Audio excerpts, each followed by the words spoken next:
There are no failures in sales, only results. Each result carries a message. Either we're moving closer to success, or we're learning how not to repeat old mistakes. This quote is from Brian Tracy's The Art of Closing the Sale, one of the most classic works on the psychology of success in the business world.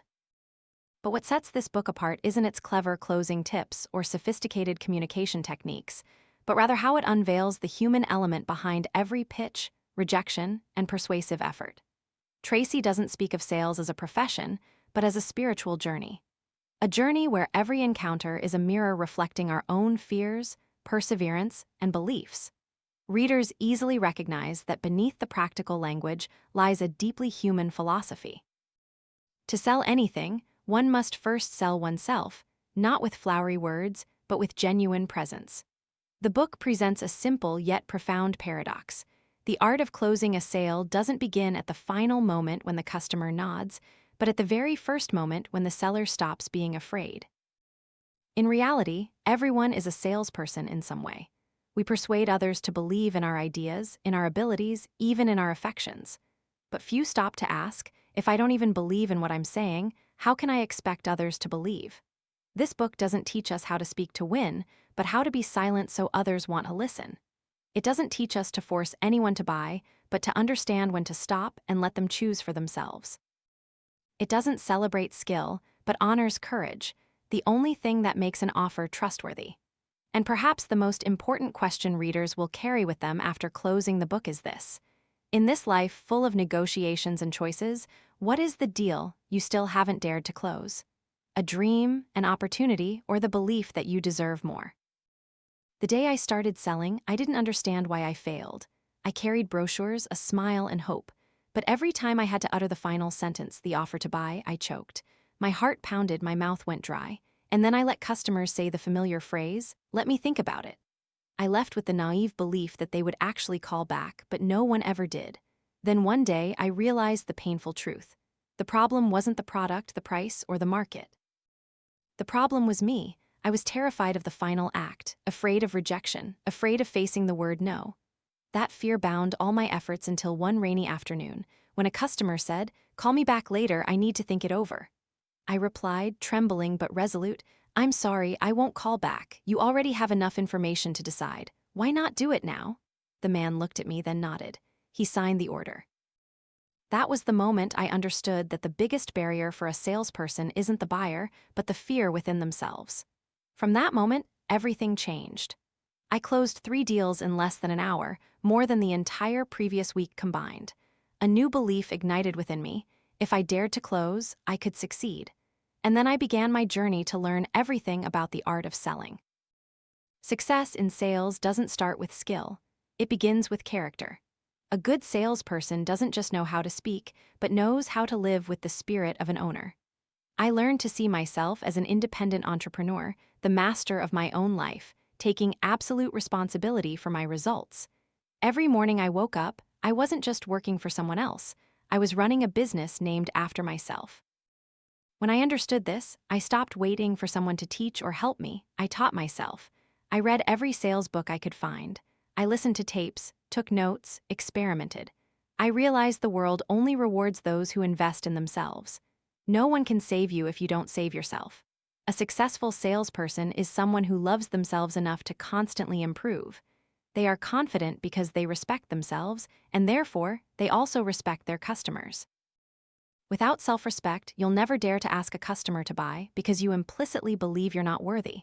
Someone once asked me, "How can you succeed in such a cutthroat market?"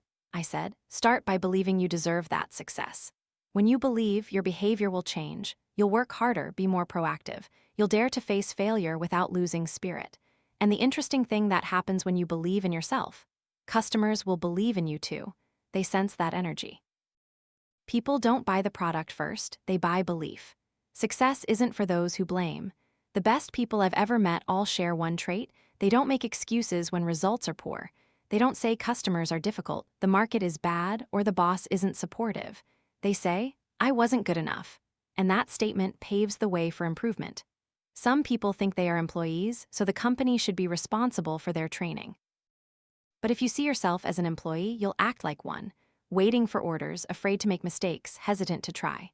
If you see yourself as an owner, you'll invest every second into learning, because every new skill is capital for your future. No one succeeds by luck. All the truly wealthy people I know who made their money from sales share one thing: they work harder than others. They come in early, leave late, always read books when others rest, and constantly ask themselves how they can be better. They don't say, "I did my best."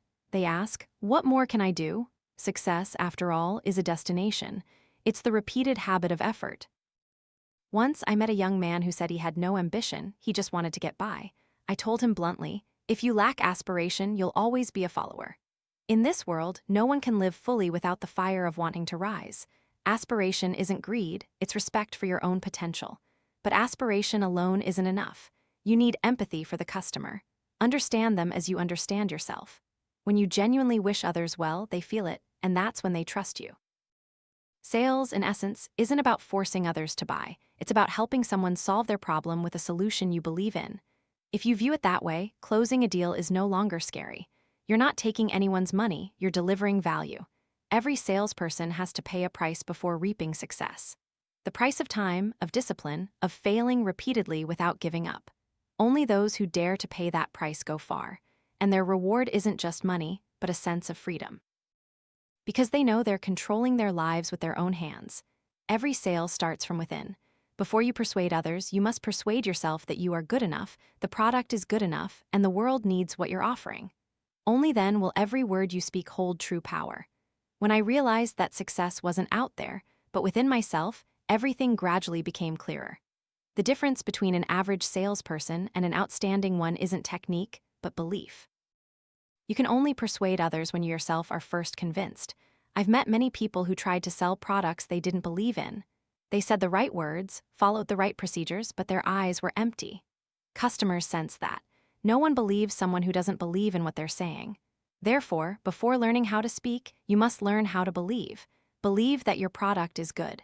Believe that it truly brings benefits. Believe that the person you're speaking to deserves to have it. That belief cannot be faked, cannot be borrowed. It must come from understanding, experience, and self-respect. I always tell those I coach, only sell what you love.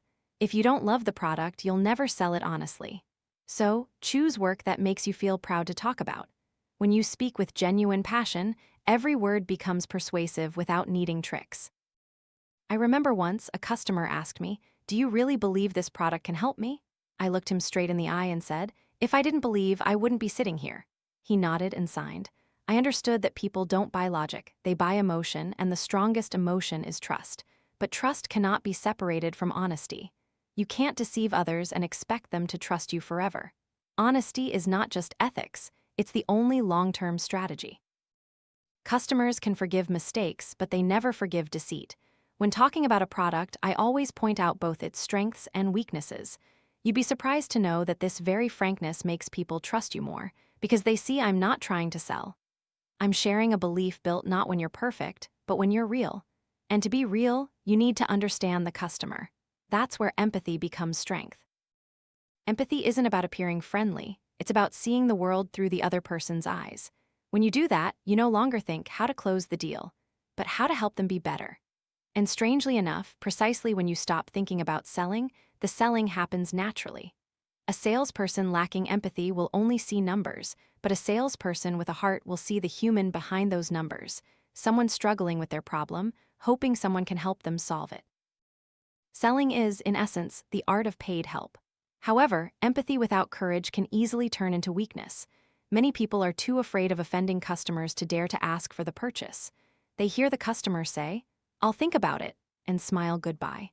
I used to be like that until I realized that sometimes, helping others better means helping them make a decision now. The balance between ambition and empathy is the most delicate thing in this profession. If you only have ambition, you'll become pushy, and customers will recoil. If you only have empathy, you'll be swayed by others' emotions and lose sight of your goal. Only when these two elements blend do you create the energy that makes others believe and act. I once taught my students a simple principle: put the customer before profit, and profit will naturally follow. Every time I help someone buy something they truly need, I don't just get money, I also gain a long-term relationship. Selling doesn't end with closing the deal, it begins there. Some say selling is a battle, a game of wits. I don't think so. I see it as a dance. Two people entering a space, finding a common rhythm. If you listen subtly enough, you'll lead them to the conclusion. But if you try to pull, the dance breaks. Just like in music, sincerity is the most important rhythm. If you truly believe in the melody you're playing, listeners will feel it. Even if you say no words, you cannot persuade others to believe if you don't truly believe in your own value. That's true in sales and true in life. Every transaction, every relationship, begins with the inner energy you radiate. Once you've honed your character and conviction, there's still one challenge awaiting at the journey's end: the closing moment. That's the instant all efforts converge and also where many stumble. Even skilled salespeople can tremble when they have to ask a customer to buy. The irony is, it's not just the seller who's afraid, customers are too.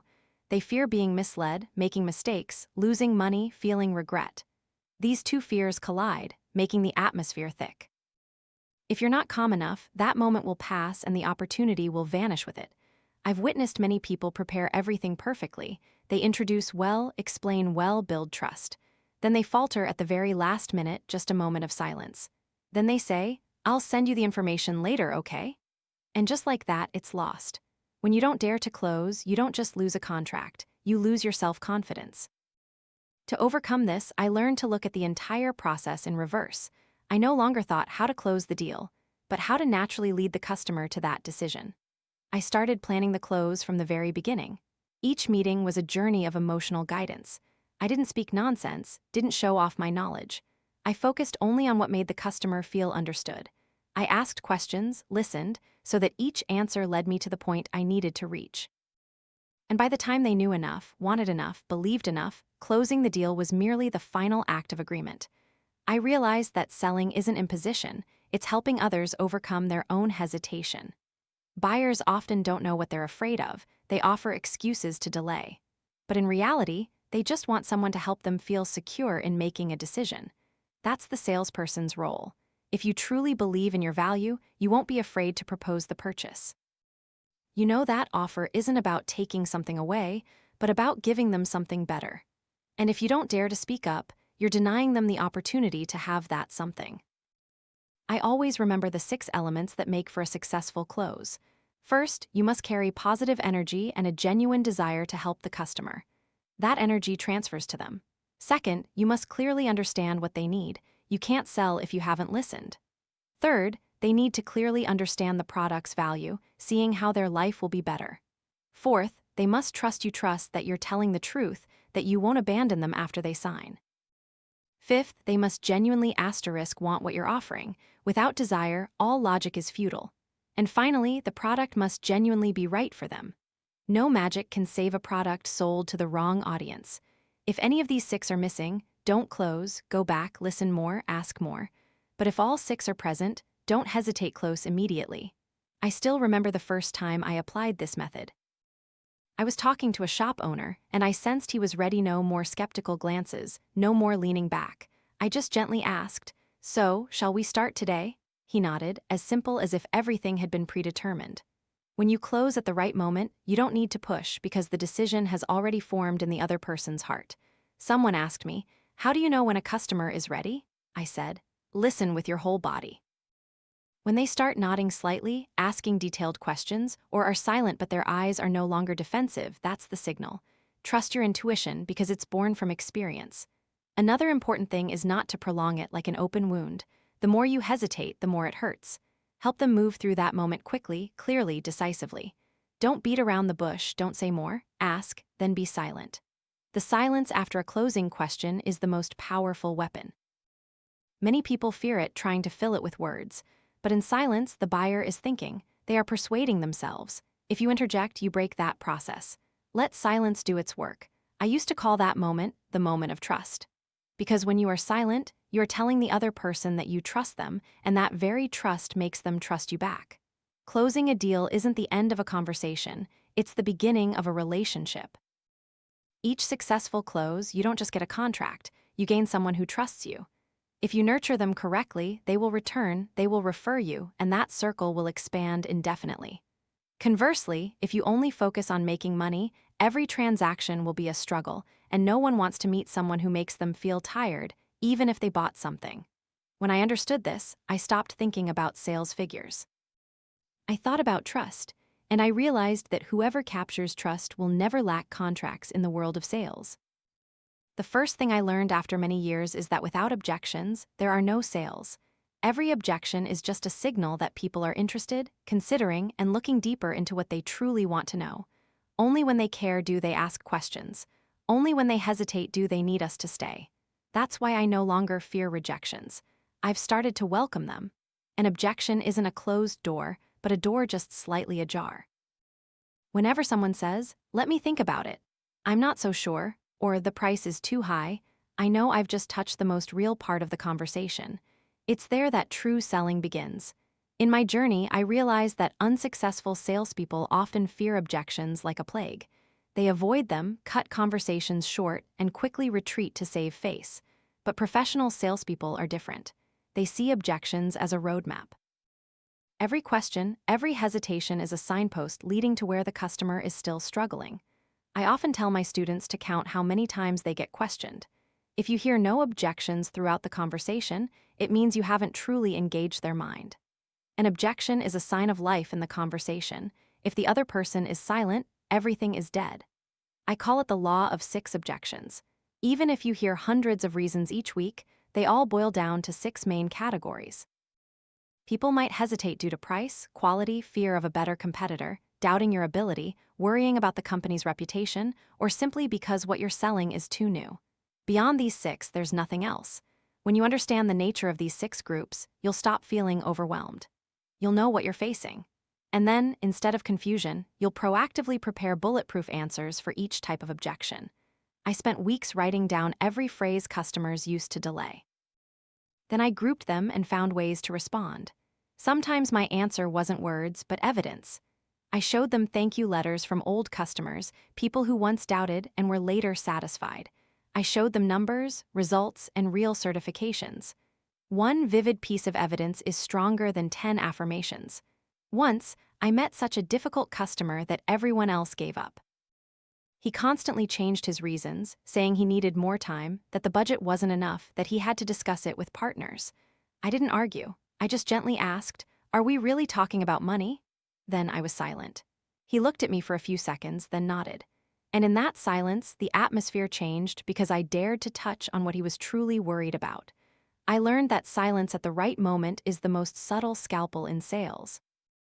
Cuts through the rational shell to reveal the true fear when people say, "Not enough money." Often, they don't want to admit they're afraid of being wrong, afraid of buying the wrong thing, afraid of losing face. My job isn't to argue whether they have money or not, but to make them feel safe in making a decision. So I often followed up with another question. "If I can resolve what concerns you, would you be ready to proceed today?" Most answered yes. And when they said yes, I knew I was close to the finish line. Because a clarified objection is a step toward agreement, I always reminded myself to remain calm, patient, and polite in every situation. A polite attitude is the professional's weapon. It makes customers open up because no one wants to argue with someone who treats them kindly. I listened to everything they said, without interrupting, without reacting immediately. The more closely I listened, the clearer I understood the real cause. Some objections are just pretexts to test you. They want to see if you'll give up. When you continue to ask in a calm tone, when you show that you genuinely want to understand, they will gradually trust you. Patience is the highest form of persuasion. I often recorded every objection I encountered. Like a diligent knife sharpener, every time I met a new obstacle, I added it to my notebook, finding ways to handle it. Over time, I developed my own objection armor, where no rejection could make me lose my composure anymore.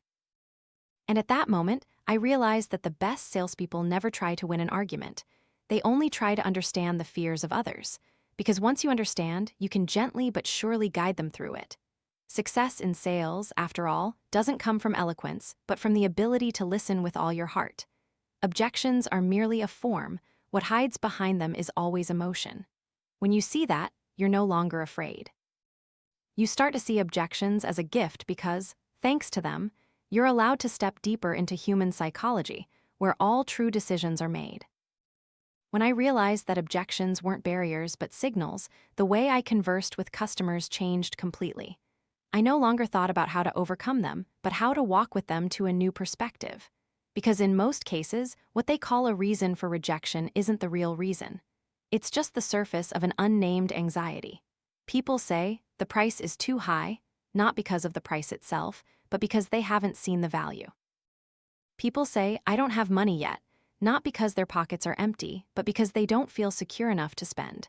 If the product truly makes them believe it will change their life, they will find a way. People always have money for what they believe is worthwhile.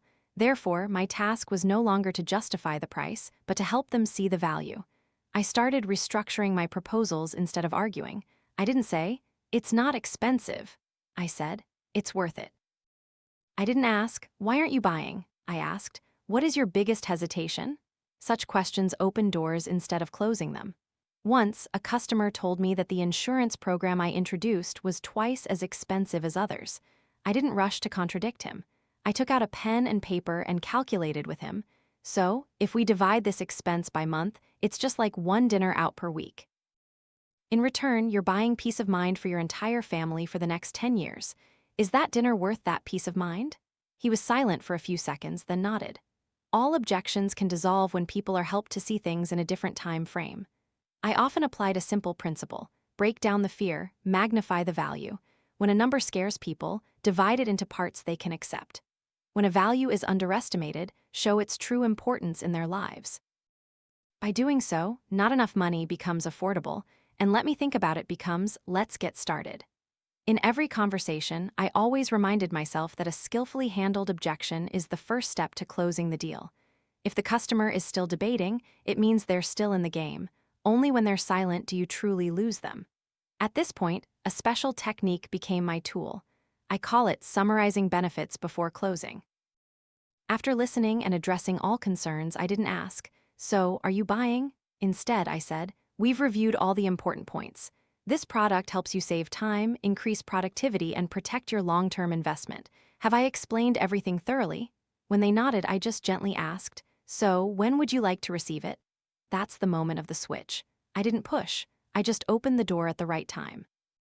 When they were ready to step through, closing the deal wasn't a trick, but the natural result of a chain of understanding and guidance. And at that moment, the most important thing is silence. Silence after the closing question is the highest level of trust. Because when you're silent, you're telling the other person that you trust them enough to wait. Those lacking confidence will rush to add more, trying to persuade further, inadvertently making the customer feel pressured. Professionals know when to stop. To let silence do the rest. I remember one afternoon sitting with a young executive who was considering a training service package. He clasped his hands, looking down, clearly calculating in his head.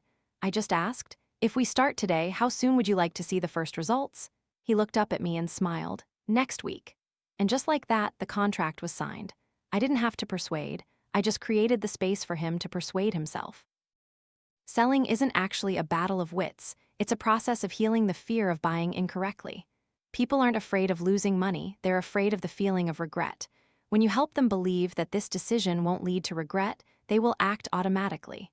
Whenever I summarized the benefits, I didn't list them like a report. I told it like a story. I talked about people who had once been in their shoes, who had doubted, who had tried, and who had changed.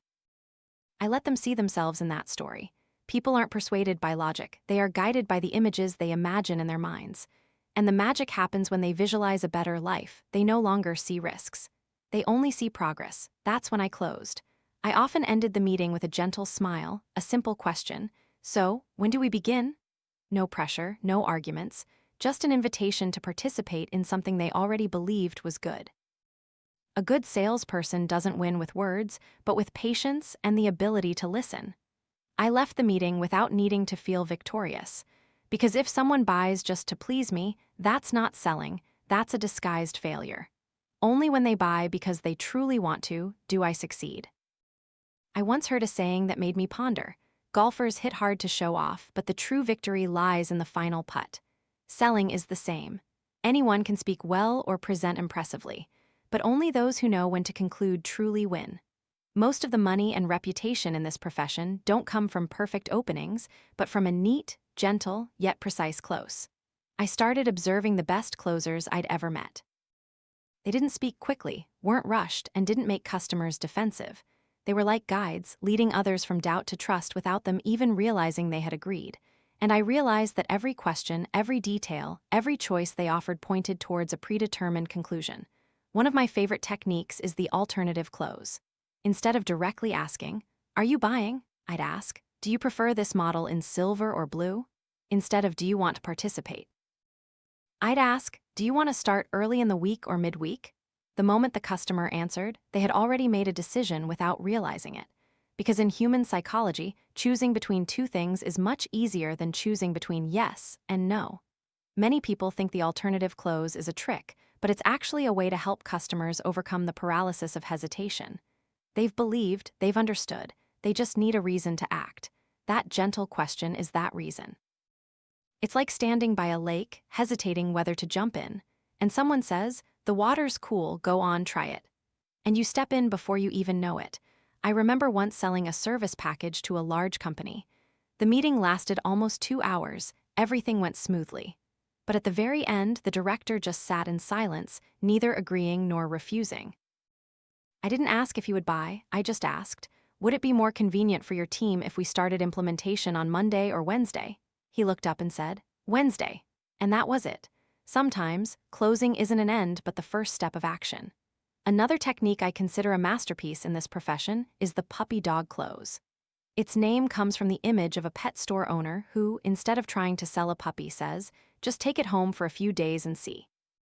If you don't like it, bring it back." And rarely does anyone return a small creature that has settled into their heart. People bond faster than they think. The principle behind this technique is profoundly deep. When people have experienced something, they have already begun to possess it. So I apply this to every product I can. I let customers try it out, touch it, experience it in reality. I let them see how the product works in their lives, then I step back. The rest, trust, is self-generated. I once collaborated with a photocopy machine manufacturer. They changed their sales strategy with just one thing. Instead of pitching, they installed machines for free in customers' offices for a month. No obligation. Most companies kept them and signed contracts. Because once accustomed to convenience, it's very hard for people to go back to old inconveniences. This technique was later applied in countless fields, from cars, home appliances to software and services. It became the foundation for the free trial model that the world is familiar with today. Try first, love later, then voluntarily buy. Because when trust is built through experience, it needs no more advertising. What I like most about this technique isn't the success rate, but the philosophy behind it. People shouldn't be persuaded.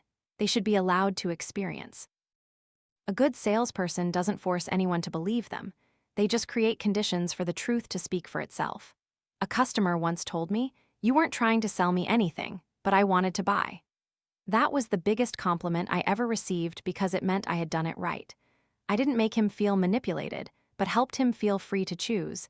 And in this world full of skepticism, the freedom to believe is the most precious gift. The art of closing, therefore, isn't about tricks, but a combination of psychology, emotion, and sincerity. A truly good salesperson doesn't need to push because they understand the human rhythm. They know when to ask, when to stop, when to be silent, and when to let others feel the value through their own experience. I always believe that at its deepest level, selling isn't a profession, but the art of communication between two people trying to trust each other. Every time you close a deal, you don't just earn profit, you prove that trust still has a place in this world. And when you do it kindly, customers will remember you not for the product, but for how they were treated like a real person. The ultimate goal isn't to force others to buy, but to create conditions for them to want to own something beneficial to them. When you understand that, every transaction becomes a human story, and you, the storyteller, become a trustworthy part of their journey. When I first started, I didn't know how much the sales profession could change a person. Back then, I was just a confused young man, floundering amidst piles of rejections. Every time I left an appointment, I felt a little smaller. I wasn't afraid of others. I was afraid of the moment I had to open my mouth and say, "Do you want to buy?" That seemingly simple question was an invisible wall separating the successful from the failed. I used to think that if I prepared thoroughly, understood the product deeply, customers would automatically agree. But no, I knew every number, every detail, every feature, and still failed. I remember once, after hours of passionate presentation, the client just smiled and said, "I'll think about it." I left with the faint hope that he would call back. Of course, he never did. Then one rainy afternoon, I realized what I had been avoiding for years. The reason for my failure wasn't the product, wasn't the market, but the fear within me. I was so afraid of rejection that I didn't dare ask the final question. I was so afraid to hear no that I forfeited my own opportunities. That day, I decided to do things differently. When the customer said, "I'll think about it," I looked him straight in the eye and said, "I understand, but you already have enough information to decide. Why not start today?" He was silent for a few seconds, then nodded. And in that moment, everything within me changed. I realized the true barrier in sales wasn't the customer, but the salesperson themselves. From then on, I stopped blaming circumstances. I began to see this profession as a journey of character development. I understood that success in sales is an internal job. It starts with character and will, not with technique. Good salespeople don't necessarily talk a lot, but they exude an energy that makes others want to trust them. I started training like a mental athlete. I learned to master my emotions, my time, my fears. Every morning, I told myself that I wasn't just an employee, I was running a business named after myself. A salesperson isn't someone hired, they are the master of their own destiny. When I thought that way, everything changed. I no longer waited for someone to motivate me, no longer needed anyone to push me. I became fully responsible for the results. Instead of complaining about difficult customers, I sought to understand why they were difficult. Instead of blaming others, I asked myself what I could do better. I realized that the world only rewards those who invest in themselves. No one is obligated to help you improve. You have to learn, read, practice, and experiment on your own. There were days I would listen to the same lecture dozens of times in the car. I'd take notes on every idea, try out every way of speaking, every way of asking questions.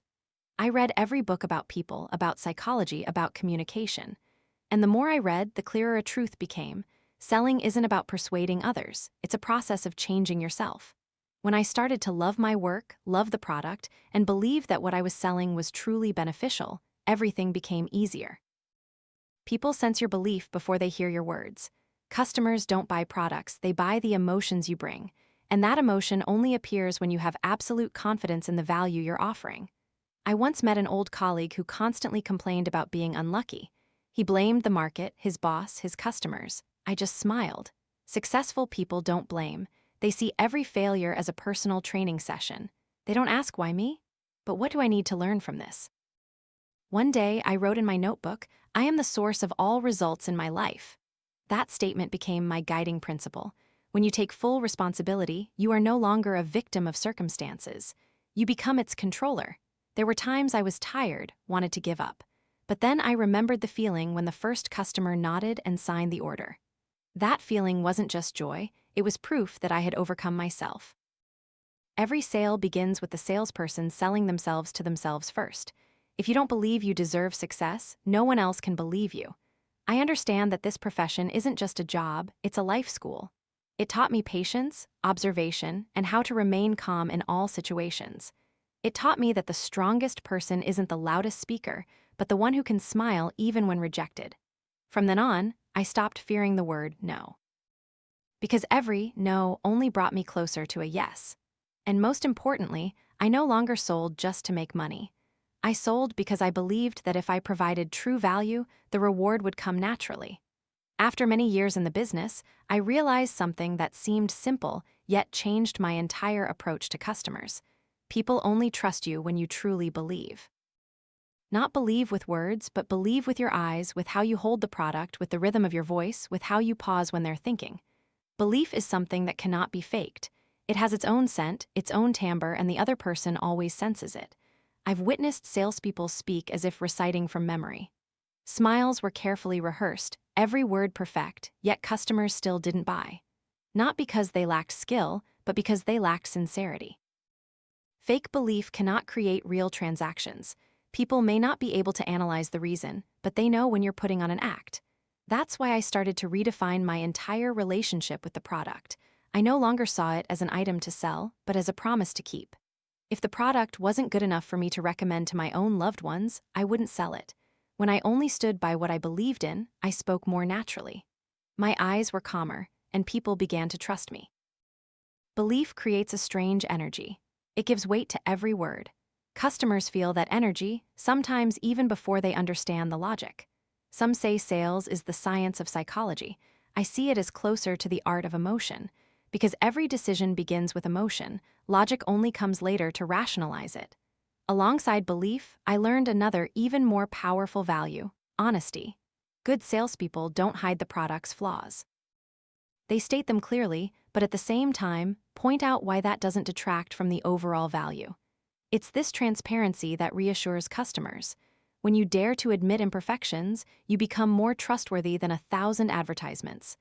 I remember once a customer asked me, "Does this product have any drawbacks?" I replied, "Yes, but let me show you why that's not important in your case."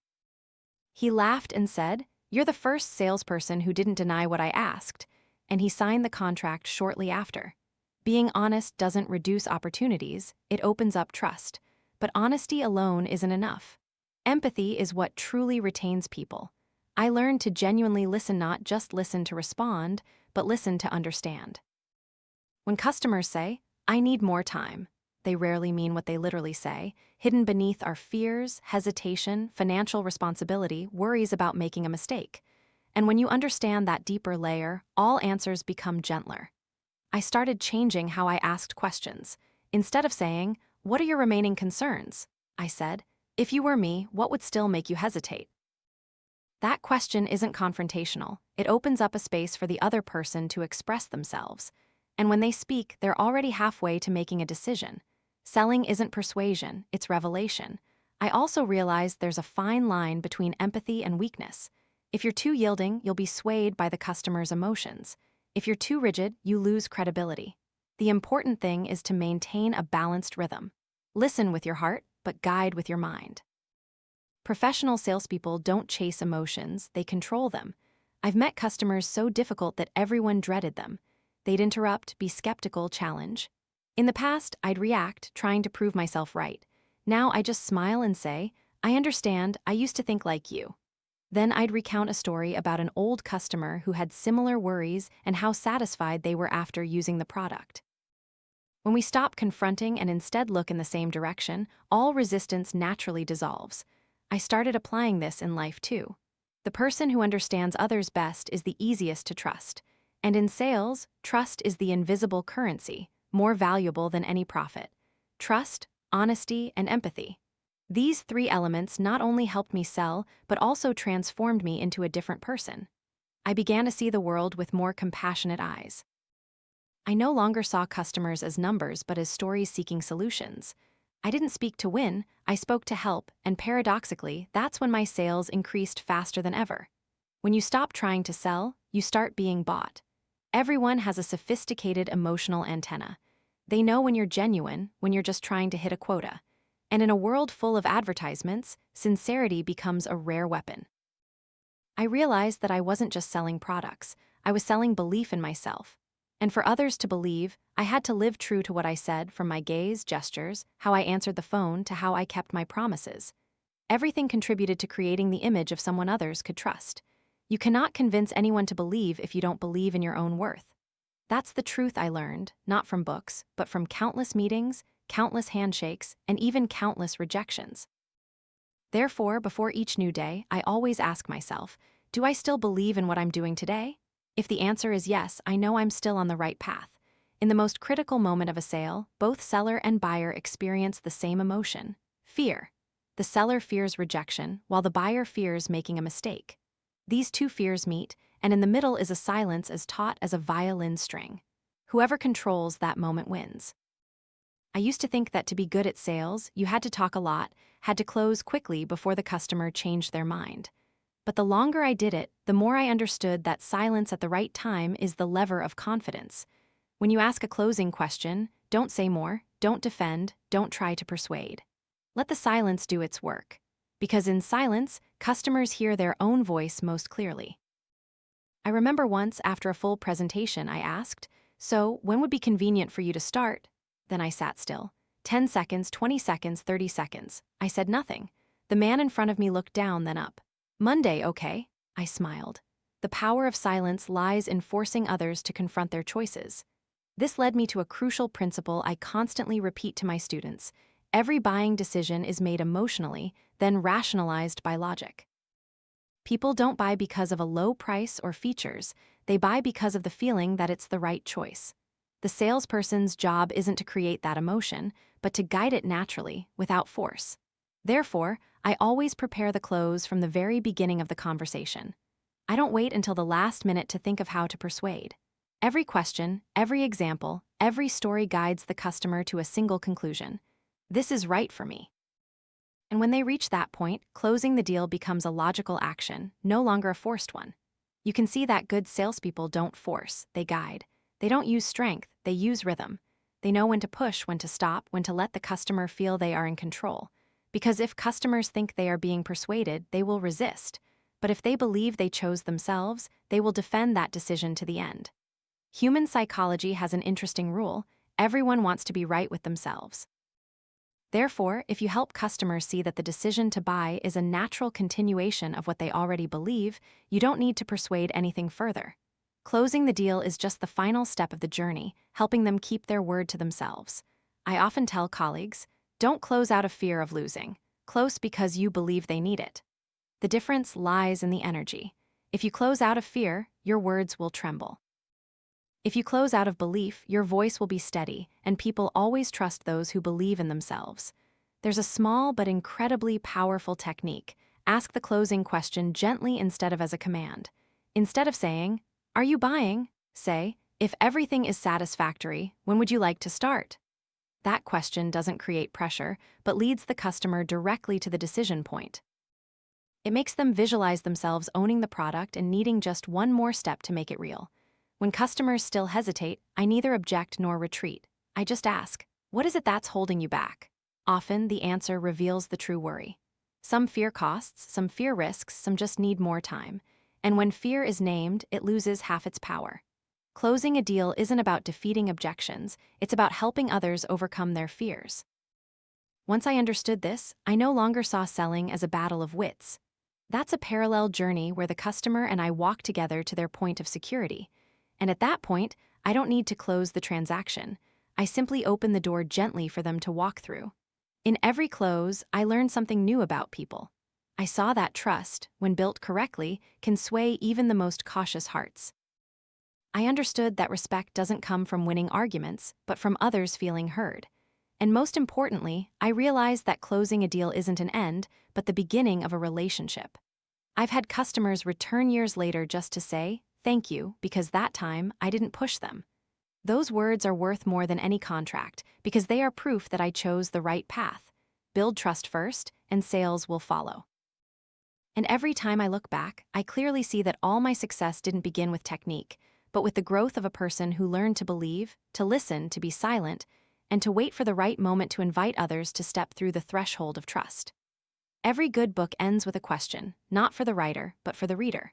And The Art of Closing the Sale is no exception, because after turning to the last page, what remains isn't a formula, but a mirror reflecting oneself. The deepest lesson isn't in technique or strategy, it's in perception. Success in sales and in life is always an inner journey. Great salespeople don't conquer customers, they conquer their own fears. They don't persuade others to believe, they become trustworthy enough that persuasion isn't needed.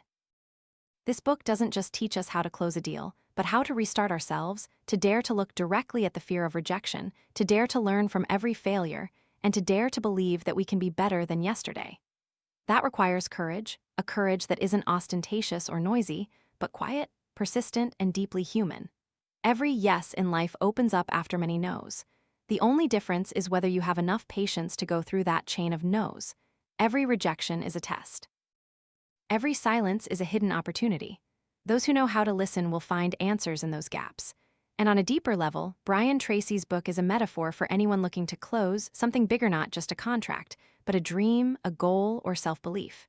You can learn every skill in the world, but without belief, honesty, and empathy, all techniques are empty shells. Salespeople don't just sell products, they sell the belief that change is possible. In every introduction, every glance, they convey the message: you can be better, life can be different, and I can help you see that. When you can do that, selling is no longer a profession but a way of creating meaning. But perhaps the most thought-provoking thing after closing the book is this question. In your own journey, what is the deal that has never been closed? Is it a dream you once promised to pursue but left unfinished?